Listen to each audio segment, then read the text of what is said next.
नमस्कार. MT all T V या YouTube चॅनलमध्ये तुमचं स्वागत आहे. कॅबिनेटमध्ये थेट आदेश, पीक विमा जमा, पहा संपूर्ण बातमी. काल झालेल्या कॅबिनेट बैठकीमध्ये राज्याचे मुख्यमंत्री देवेंद्र फडणवीस, राज्याचे दोन्ही उपमुख्यमंत्री, राज्याचे कृषी मंत्री माणिकराव कोकाटे व राज्यातील सर्व पीक विमा कंपन्यांचे अधिकारी उपस्थित होते.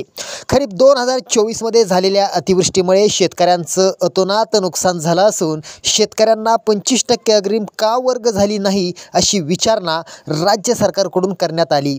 त्यावेळी पीक विमा कंपन्यांची चांगलीच तारांबळ उडाली.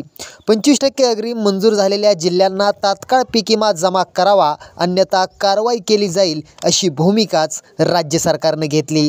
राज्यात पहिल्या टप्प्यात 25% अग्रिम असलेले पात्र जिल्हे आपण या ठिकाणी पाहूया.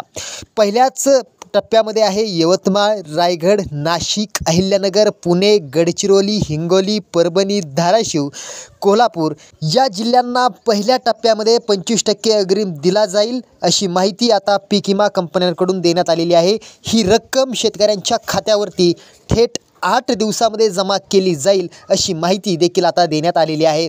त्यामुळे या जिल्ह्यातील शेतकऱ्यांना मोठा दिलासा मिळाला आहे. धन्यवाद.